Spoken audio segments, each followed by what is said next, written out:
Welcome, everyone. I'm April Rudin, the founder and CEO of the Rudin Group, a wealth marketing firm specializing in creating actionable plans for financial services firms.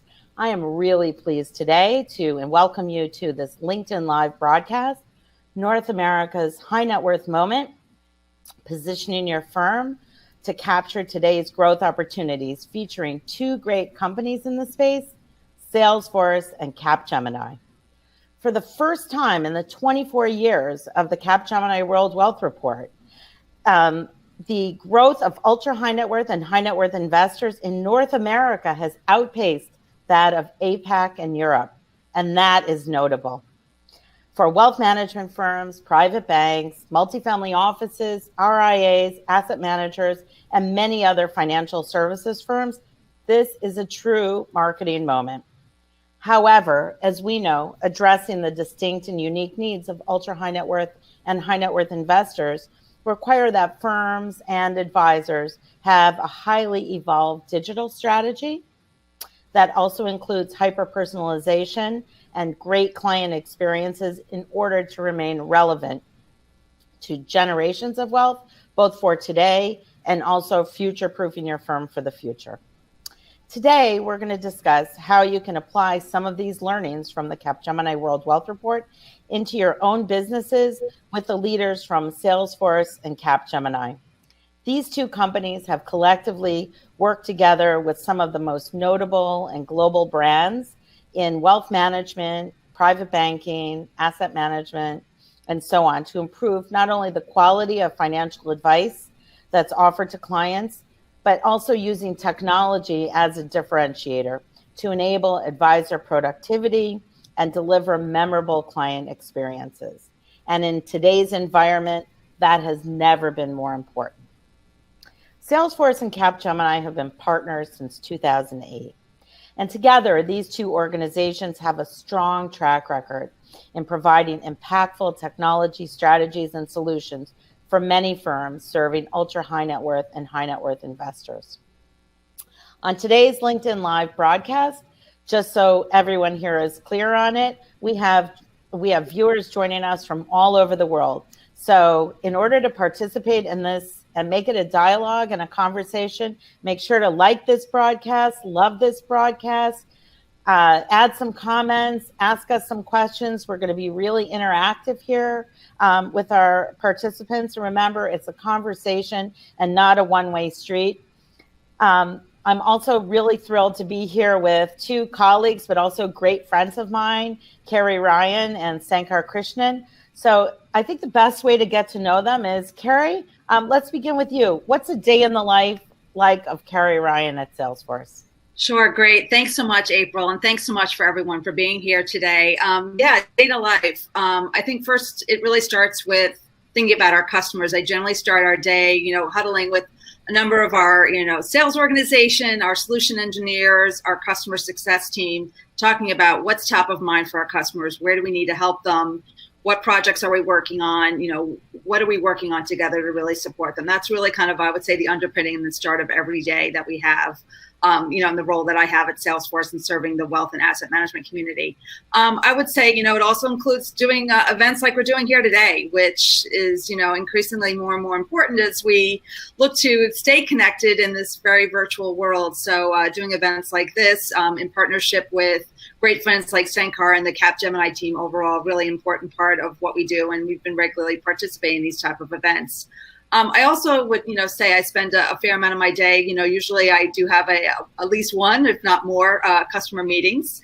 And we're really talking about, a variety of issues, how they can leverage more capabilities off of their investment with Salesforce. And oftentimes I'm working with someone like Sankar or one of his colleagues, and we're jointly working together with one of our customers in terms of, supporting them through an implementation or through mapping out a strategy related to some things that they're thinking of as part of their roadmap. I'm also the great good fortune too to work really closely with our partner alliances team at Salesforce. Partnerships are really important to everything that we do, and certainly you're seeing this all come together with this broadcast.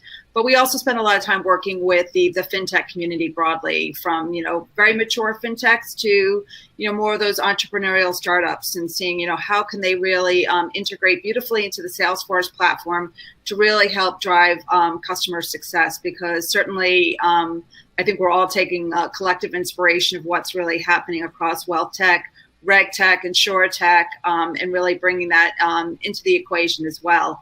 So that's just a bit of a nod of what we do. Every once in a while too, there'll be another variable too. I have the good fortune of working very closely with a great marketing organization, and we also have a fantastic office of innovation that we, from an industry perspective, will partner with often in terms of bringing compelling ideas to really provoke ideas and action from our customers.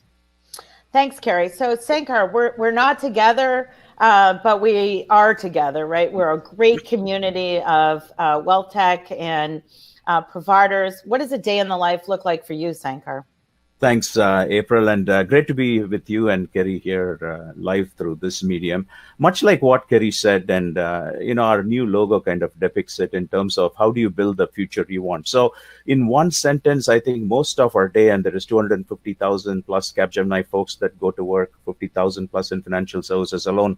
How do we work with the likes of a great company like Salesforce and be part of our customers' digital future? This is what we strive to be.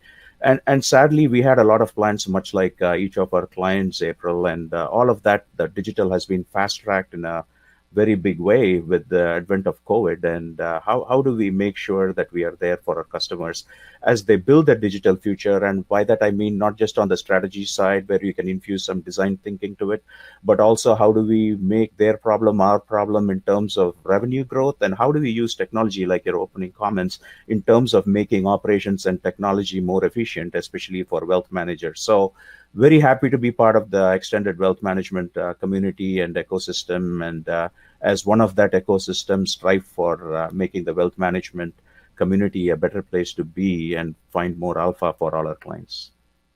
No, excellent. Well said. So thanks, my friends. Let's just launch right into it.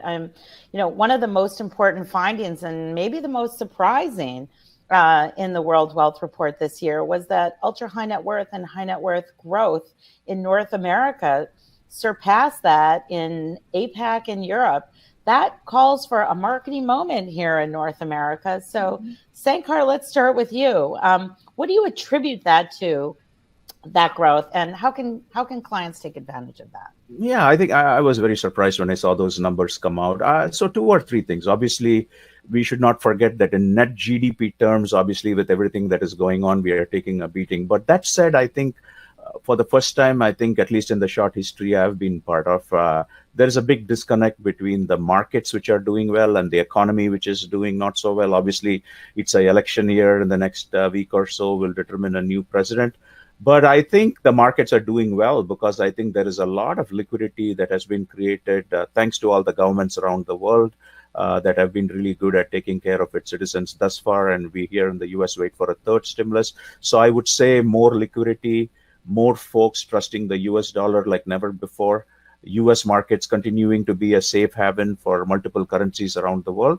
And the transparency which the US markets provide and the depth which the US market provides have really resulted in everyone trusting it really to find more alpha and taking it to a better place and from a life perspective than ever before. And also combine that with the transparency of the capital markets, the number of products and services that each of the wealth managers and asset managers have, and the fiduciary nature of the business increasingly, I don't see any other reason for that. But I think we'll continue to see this trend for quite some time, April.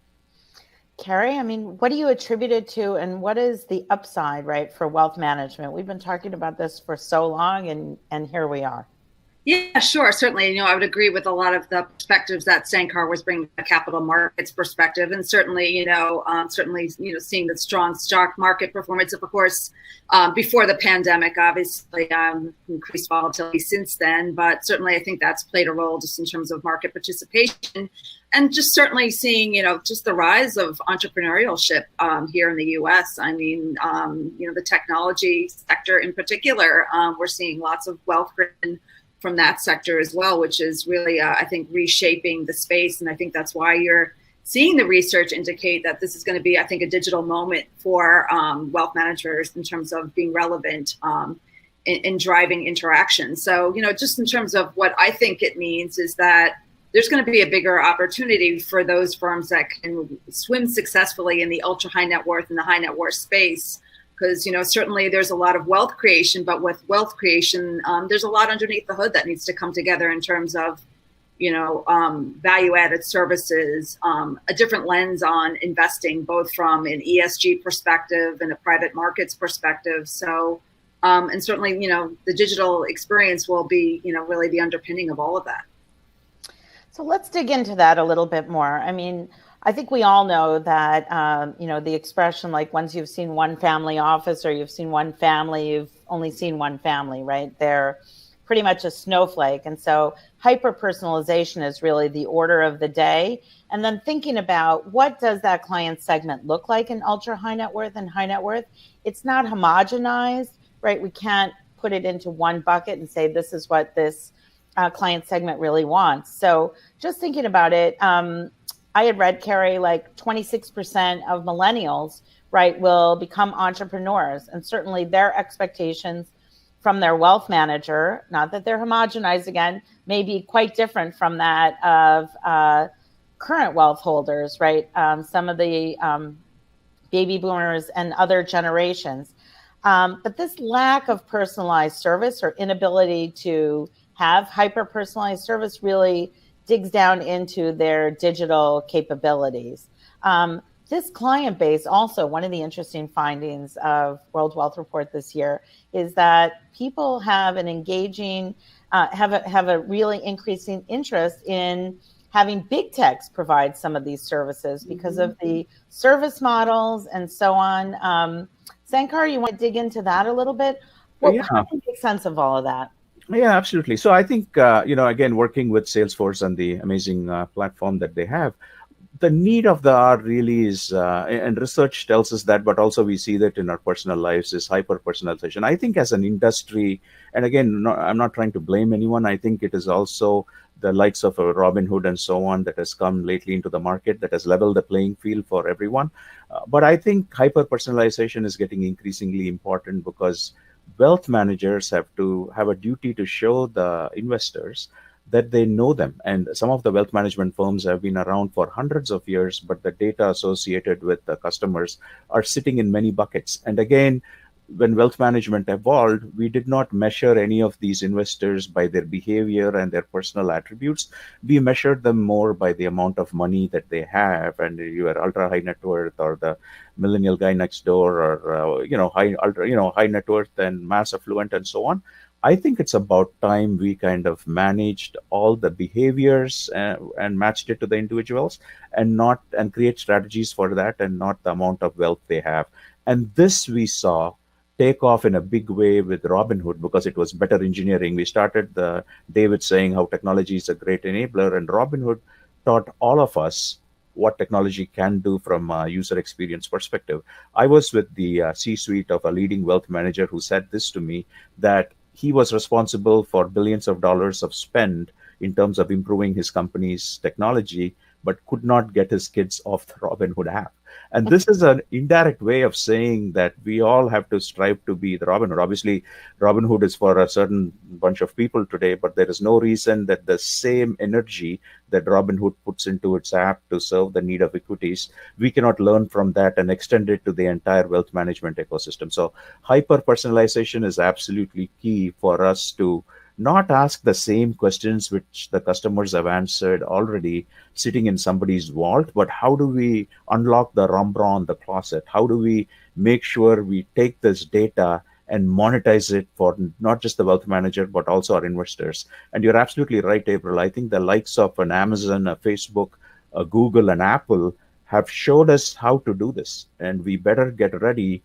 If not soon, there will be a marketplace where big tech plays a lot bigger role than any of us. So let us get ready and let us make it happen. Sankar, so well said. And Carrie, in our conversations, right, there is not a one-size-fits-all solution. And these big techs have certainly become the competition, right? It's not the wealth manager across the street anymore. What's sort of your position or your view on that? And how does hyper-personalization fit into your product set?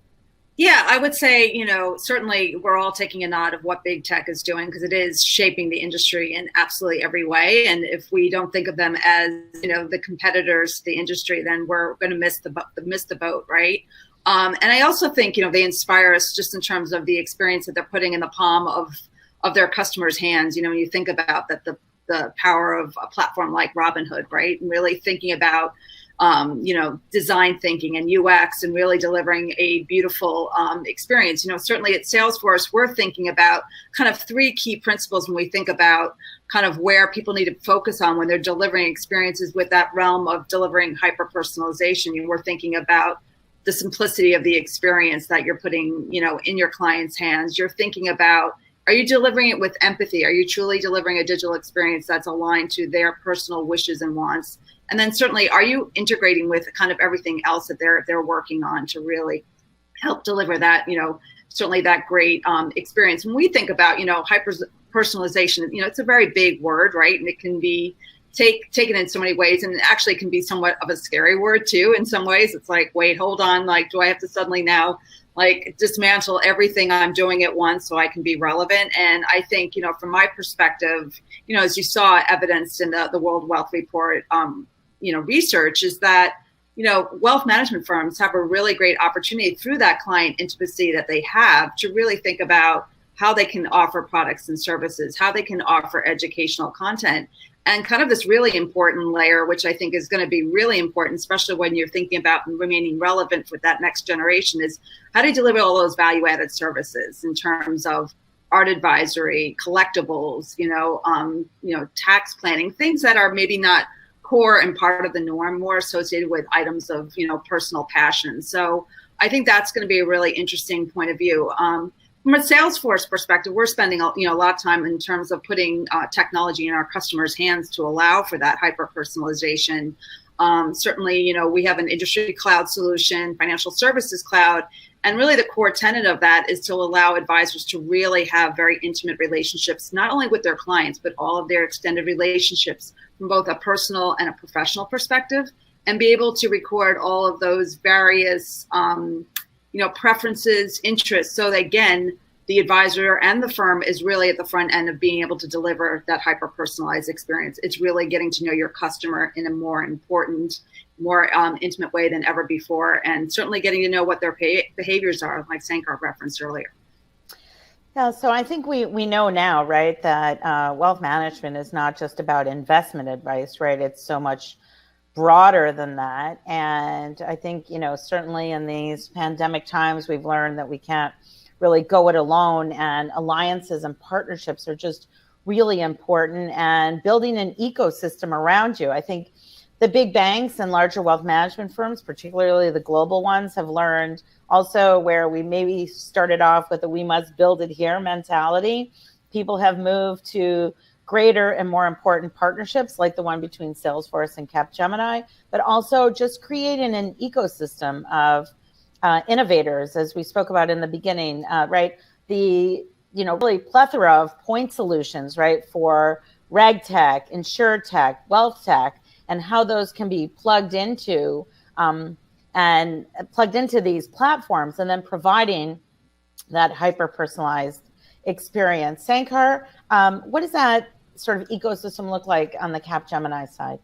Yeah, and again, it's from the Capgemini side, but it's also on the Salesforce side, because we approach this a lot together in terms of getting it there. So we work with over 200 fintechs of all sizes and shapes across the world, and have something called a scale-up certification. So we kind of before we kind of recommend any fintech, we kind of take these fintechs to make sure they're well capitalized, their code makes sense, and even if the fintech goes down, someone can backstop that. And together with Salesforce, have a model to take it forward. So on the hyper personalization side, we work with a very interesting company called Bridgeweave, and it is one of the few companies that has planned for hyper personalization many years ago, and it's set like that from base principles. So we are able to, using AI and machine learning, monitor the app use, much like Netflix is able to look at you and predict what movies you would like or your family would like. Have a very similar model to the kind of things you like about your wealth management portfolio,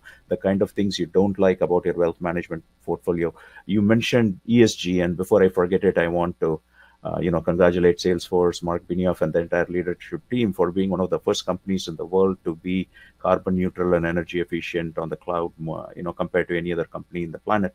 But as customers choose, they find two things. I mean, BlackRock, kind of has this theory which says that, hey, you have to watch your portfolio, because if you go too much into ESG because you want to, there is also a high degree of returns going down. But there are others that say that depending on how you pick the stocks or bonds that go into your ESG portfolio, you can actually enhance the results of the entire portfolio. So in order for us to do that, it is very important to understand what each client is all about and what are their personal preferences as they build their portfolios. ESG is one component. So both the Salesforce and Cap have these fintechs that we work with that are very good in AI, very good in machine learning. And through them, we kind of get a lot of signals in terms of how the financial advisor have to tweak the portfolio of someone. We spoke about, Carrie mentioned about taxes. Obviously, there is a big shift in wealth from the silent generation and the boomer generation to the Gen Zs and what have you, Gen Y, Gen Xs.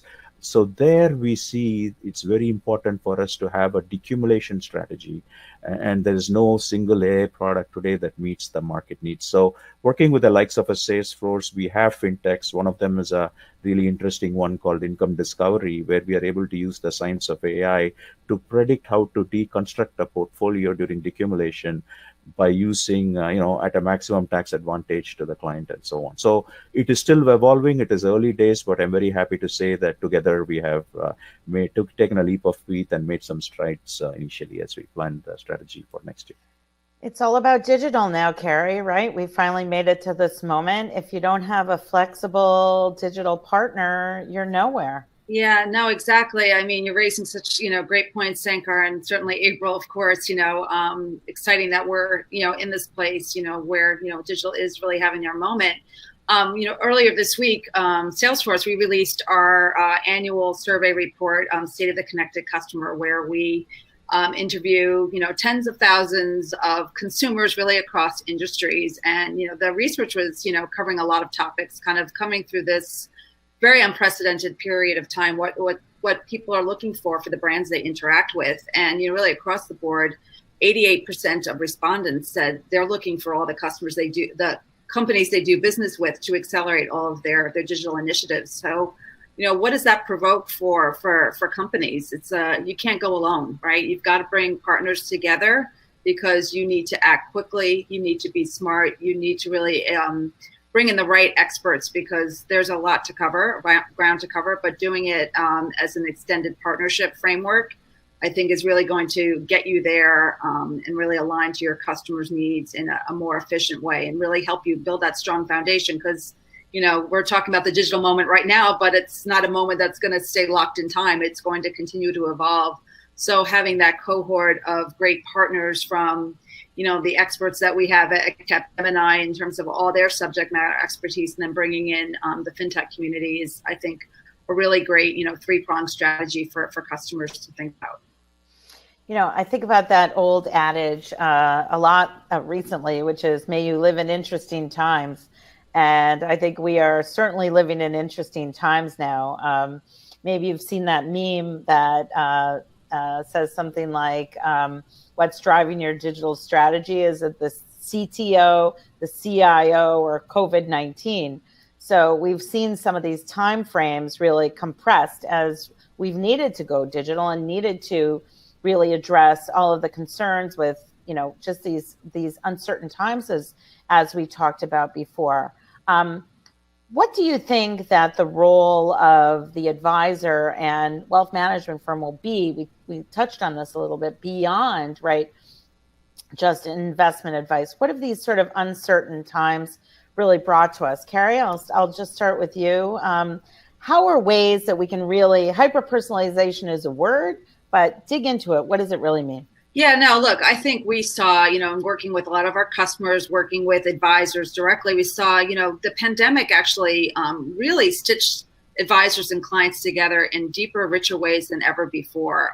When you think about kind of going back to early March, there's so much we didn't know about this pandemic and how it was going to shape our lives. The markets reacting in a very violent way. And certainly, all these, issues of health and taking care of your families and children and elder care really kind of all came crashing together. And I think what happened by that is that advisors saw their role greatly evolve, where they were that trusted person, that real go-to for their client. And the clients weren't saying, yeah, I want to know what's going on with the markets. It was more of, I'm concerned about all of these other issues. I'm concerned about making sure that my family's taken care of, and making sure that I'm thinking about, all the logistics of my life. And I'm looking for my wealth advisor to really help solve for this, and really almost taking kind of what we've seen in that true family office model and bringing it down to a wider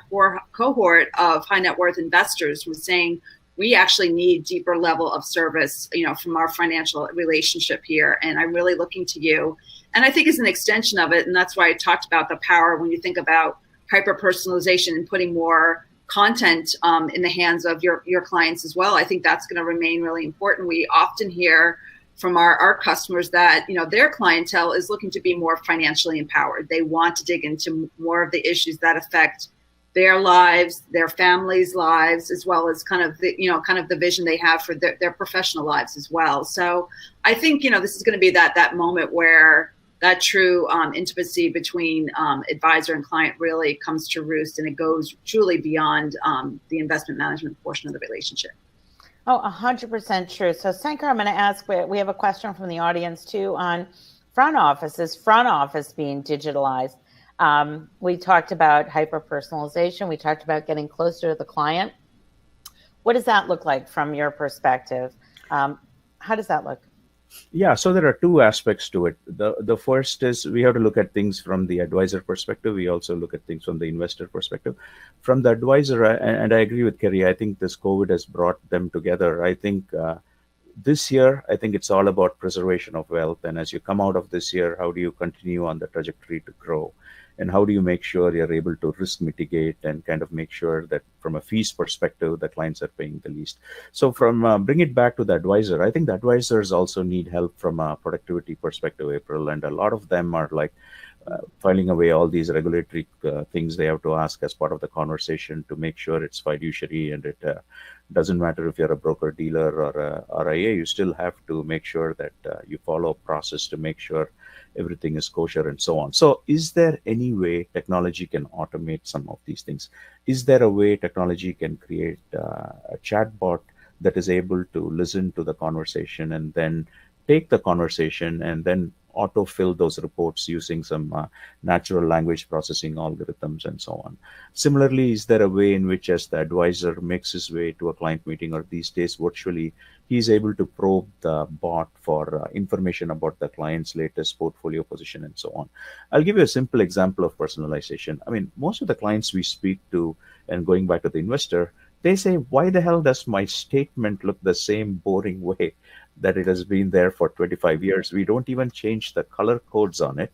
We don't even create a 3D image to show how my portfolio is doing, especially given the fact like today it's already down like 350 points. Yesterday was down like close to 840 points.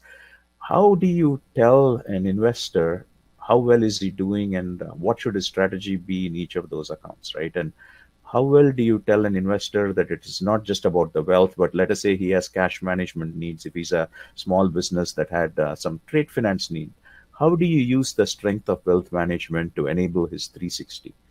I think those are new things that people are beginning to look at right now. I think we looked at everything from a wealth perspective. I think it's about time we looked at everything from a lifestyle perspective. And I think that is where this whole hyper-personalization is going. So both we need to help the advisors and the investors make better decisions so that the overall ecosystem does well, April. That's where we are spending a lot of time. Yeah, so we touched on fees a little bit. The big techs are certainly bringing some fee compression as well as competition, as well as some new revenue models to wealth management, subscriptions, as you know, we talked about. What about fee compression, or what does the fee structure sort of look like, and how can investors, now that they need to spend more time, as we've established, with their advisors, the demand is up for more time, more counseling, more information, more advice beyond financial advice, but fees are charged in many different ways. How can those be aligned, Carrie? What is there one size fits all in fees and fee structure, or what do you see that looking like in the future? Yeah, look, I think from my perspective, especially as you go up the wealth tiers, I do think, some element of a subscription-based model may be a compelling, proposition for this market, because there is a lot that goes underneath the hood above and beyond the investment piece. And certainly, when you think about charging AUM fees, you have a market event like that we had this year. I mean, that's really no fault of very qualified investment talent out there who've been doing, amazing things. No one could have predicted the pandemic, right? And it really hit just about every part of the market.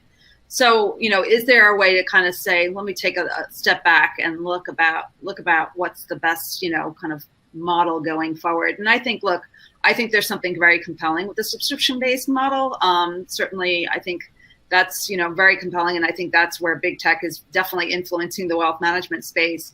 But I would also say, when you think about any kind of fee structure, really, it's going to go back. You see we talk a lot about fee compression, but interestingly enough, there's been some research out there that clients are actually willing to pay for advice, pay for that guidance. It's really correlating the value that you're getting out of the relationship.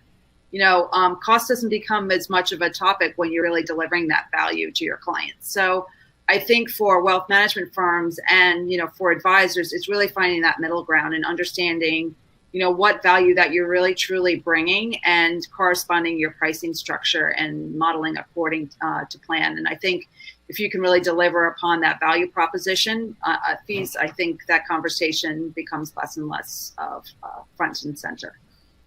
It is about the conversation, though. Sankar, maybe you can talk a little bit about communication. How can advisors actually describe their fees in a way that really brings value to clients? So the fee structure is important, but building out all this technology and hyper-personalization comes at some kind of cost. How can they communicate the cost to value of what they're bringing? Yeah, so I'll discuss this. And again, the wealth report brings out a lot of this from a research perspective, but I'll talk this in two angles. First, I think from a wealth manager perspective, I think we have to realize that because of the fact there is hardly any active investing going on and passive investing has taken over in a big way, the opportunities to make money are very few. So I have a feeling that with coming out of this COVID, we are going to see active investing come back in some ways, because the passive investing portfolio is significantly down. So you can't manage to get out of that with more passive investing. So there will be some active investing that comes in, which looks at passively managed portfolios and recommends a better state. So what customers are saying is that, like Carrie was saying, they are very happy to pay fees so long as it is not lump sum fees, but they are structured to how your portfolio is doing so that you get some relief, right? And I think a lot of folks are open. We spoke about ESG investing earlier. A good 26% of whom we polled clearly say they are happy to embrace ESG investing, even if it does not make them the same returns as the other portfolio. So I think we are seeing a big change in investing. But the most common theme that we are seeing, again, as you go towards the ultra high worth, they are happy to pay more. But I think from the $1 million to the $10 million, we are seeing various shades of help my portfolio get to a better state and let your remuneration be tied to that. And I think we see a lot of those models evolving. Now, through personalization, what we are able to do is give the advisor a better feel for what happens and what are the preferences of a customer. Today, those preferences are conveyed on only once a year or twice a year or once a quarter when they meet. How about we have a personalized structure where on a daily basis using AI, the advisor is getting a feel for the portfolio performance and what really the investor is looking at, and are their products and services linked to that they are looking at. For example, if let us say, I'm just taking this example, the Salesforce stock has done really well. So let us say I'm an investor that is following the Salesforce stock, and I'm invested in the Salesforce stock, and every stock will have ups and downs. So are they related to the Salesforce stock? How am I doing? Am I picking the right choice when it comes to tech? What would have happened if there was a different stock that I had to pick and not Salesforce? How will my portfolio look? So these signals can be delivered to the investors on an app, and that will kind of bring about an increased degree of engagement. And again, most of the customers we research are happy to pay more fees so long it also means an improved portfolio. Sadly, as where we are, April, a lot of the portfolios of a lot of people are underwater and they still have to pay the fees. So I think the industry has a big response in terms of changing the way they look at fees like never before coming out of this crisis. One thing I also wanted to say, Yeah. we are leaving the poor guys alone. And what I mean by that is, again, even when I'm speaking, I'm saying ultra net worth, mass affluent, 1 million to 10 million, and so on and so forth. Let us look at all the people that work in the gig economy. And obviously, in the last 3 to 5 years, financial inclusion was a big topic. And how do we make sure everyone is banked? I think the time has come when we have to look at wealth inclusion. People that work in Uber and McDonald's and Starbucks, they are trying to put away $100 a day to get to a better state. And no one is going after these people. I mean, they don't even know what a fiduciary means. They don't know what questions to ask of anyone. So I think we are going to see a very digital channel from a wealth management perspective emerge, much like Robinhood has, that takes care of the needs of these people. And the fees on that are going to be very, very small. Furthermore, I think it makes a lot of sense to take something like this and plug it into the Amazon marketplace as an example, where hundreds of millions of small businesses and individuals transact, and may the marketplace determine who wants what. And obviously, inside the marketplace, we need to make sure it is well regulated, have a lot of Series 6, 7, 5, 23 type folks that are sitting there and making these decisions. But I am absolutely sure in the next, it's already starting, but we are going to see the entire science of wealth management move to a marketplace. The bigger wealth managers will continue to serve the ultra high net worth individuals. On that, there would be no change, but all of this will drastically impact the way we manage our fee structures today. There's certainly be a lot of change. I mean, we began this conversation talking about a day in the life of Carrie and Sankar, but I'm going to ask this question. What's a day in the life of a financial advisor look like? With the average age of a financial advisor now being 60 or 60 plus, the impact of having their clients come to them with their own investment types, their own portfolio, fee pressure on them in work from home environment. Advisors are people too. What is really, and then the push to adoption on the part of the advisor. I mean, their entire world is changing. They're sitting in front of some, computer now, right? Where they are no longer right at the golf club. They're not at the Rotary Club. They're not engaging with clients over lunch. What does that adoption look like? What can firms think about in terms of helping their advisors get ready or, really embrace all of this adoption and become advisors of the future, the connected advisor, as you said, Carrie? What tips do you have? Yeah, so certainly I think adoptions come up, that's probably one of the top things we've heard through this, this period. Suddenly, the adoption, the acceleration and, utility of all of the technology that's been put out there, it suddenly just went from 0 to 100 in a minute. And suddenly tools that, some advisors and support staff that were maybe a little bit more resident on using now, suddenly we're saying, oh my gosh, this is my lifeline to making sure that I'm staying front and center with our clients. I mean, you start seeing the stats, just the exponential growth of, digitally scheduled meetings, the amount of virtual meetings, the amount of just utility of, texting and email and chatbots has just gone, through the roof over these last 7, almost 8 months. And certainly, we've been working closely with a number of our customers as well as really helping them with some of their learning, endeavors, if you will, just from an enablement perspective, and really leveraging our learning platform to really help, how we train ourselves on our own technology and put that in a very user-friendly way in the hands of the advisors as well as all the teams that are wrapped around that advisor to support their clients, right? And making sure that we're kind of rethinking, right, training programs, right? In the past, it was get everyone in an office. It might be a lunch meeting. It'll be in person. And now we have to kind of throw that rule book out the window, right? And saying, okay, it actually has to be single online learning. It has to be done in a flexible way.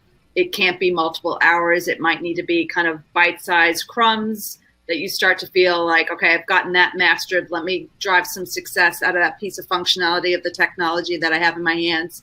Then I'll kind of learn the next thing. We're seeing that work really well. We're also seeing, we've always guided a lot of our customers as well as find your advocates, right? Find the ones that were the naysayers and you got them to be, at least starting to use it, and use them really as a sounding board for, everyone else that you're kind of trying to bring along and saying, it's not as difficult as you thought. I've used this, and guess what? Like I found a new opportunity with an existing relationship, or I was able to successfully translate those leads that came through into real meaningful relationships. Or guess what? Sankar talked a lot about productivity earlier. I mean, we were talking about that all the time, using some of this technology in particular, just as an isolation, like our own scheduling capability to allow advisors to do some of that work in a more simple, straightforward way. So I think those are just a few things that we're seeing from an adoption perspective. I think it's all removing kind of the hype around it and just getting in there, not being fearful of it, and just start using it. Sankar, I mean, what can firms do to help their advisors make this basically overnight change for some of them, right? They've gone from analog to digital in a matter of moments almost. Yeah, I just, before I answer that, I want to give a shout out to all the financial advisors, especially during this tough COVID times. I mean, I was speaking to one last week, and there was a death that happened in a family, and the only person that could go to the funeral, obviously socially masked, loud, and socially distanced, was the financial advisor, because he knew the family for 56 years, and not even the children had that much information on on the family and their wealth and what needs to happen when the passing happened, and so on and so forth. So yeah, this was an analog, so we're first to give them credit for that. But you're absolutely right. I think in a digital world, I mean, we should also realize that the sudden switch to digital, let's say you're a company with 50,000, 17,000 advisors, 18,000 advisors, what have you,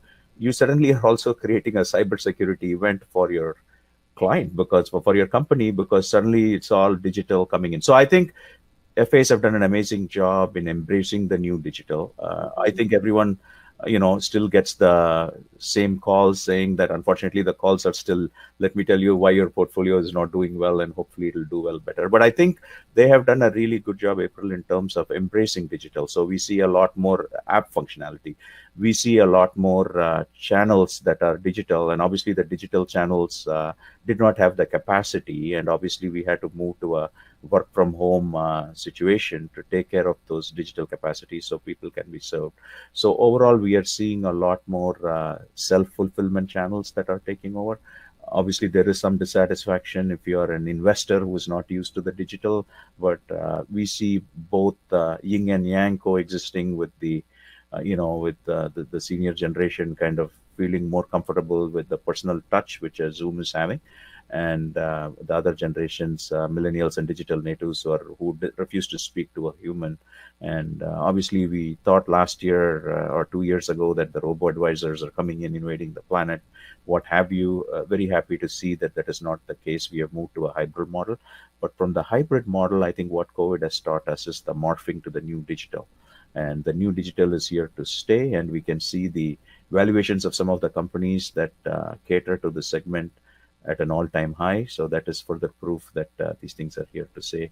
But we'll see coming out of this crisis, digital clones of financial advisors that come in and are able to satisfy your needs in very many ways. And a lot of it is natural language processing, chatbots, and also working with the likes of a Salesforce, how we digitally enable financial advisors a lot better so that they're able to serve their investors from wherever they are in whichever part of the world they are. And, I think we're going to see a lot more of that.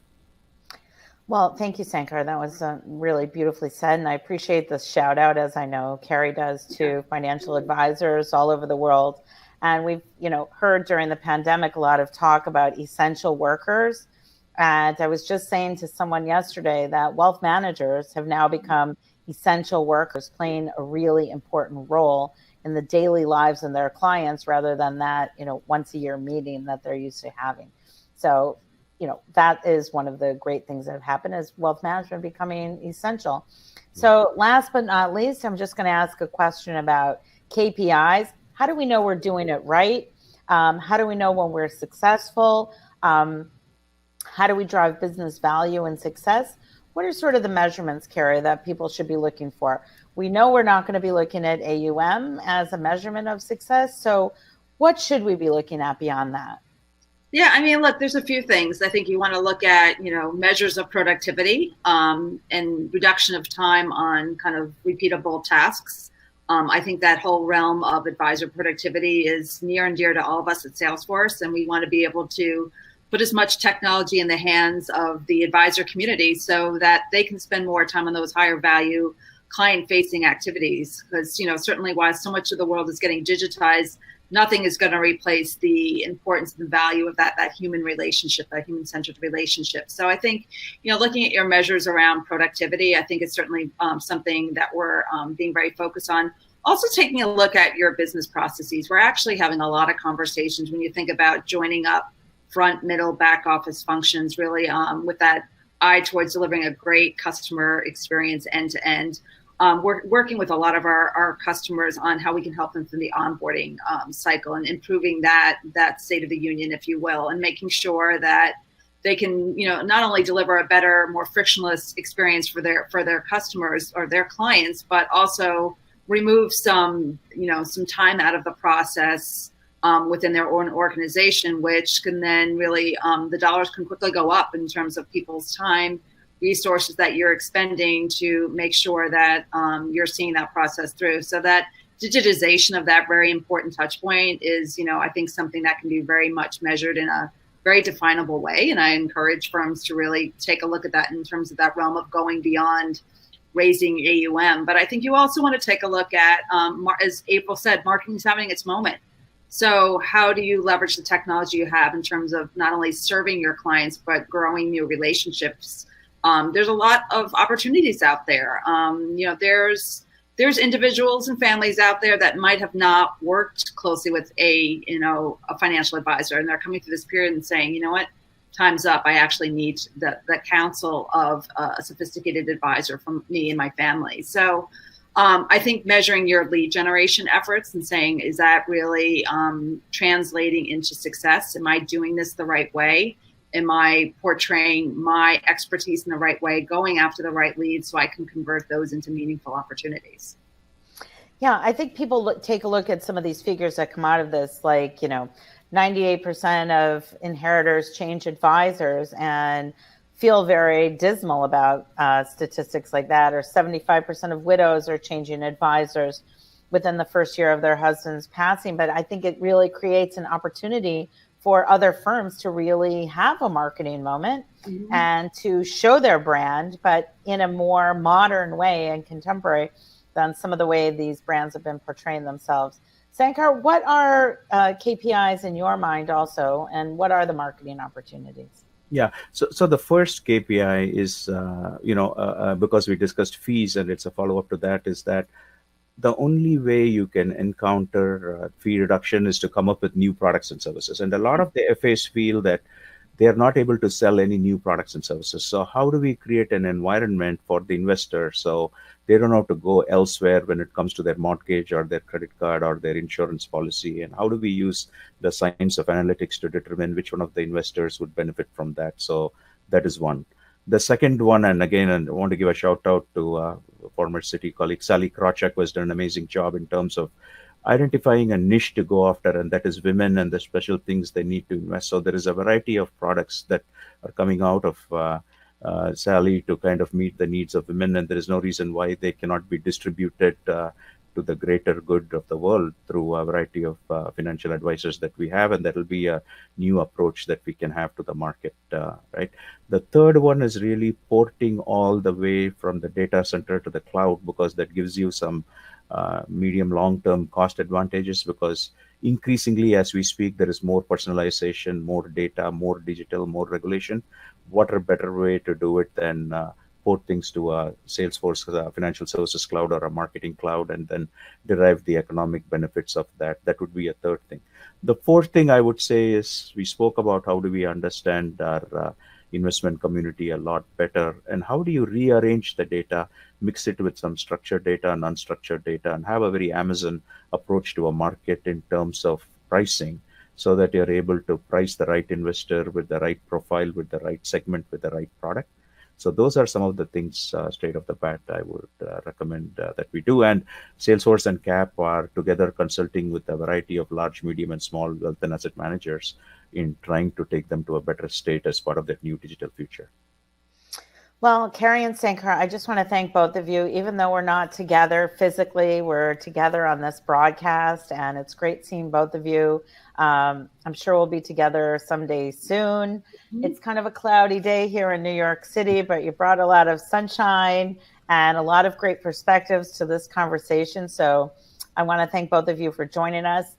Thanks to the Capgemini and Salesforce teams. What a great alliance. And the benefactors of that alliance will be your clients, and then, of course, end investors. I just want to thank everyone for joining this broadcast and for being with us along this journey. You know, we're only just beginning, and we hope that you've learned a lot and at least given some thought to new ways and strategies that you can capture this new ultra high net worth and high net worth marketing moment in North America and globally.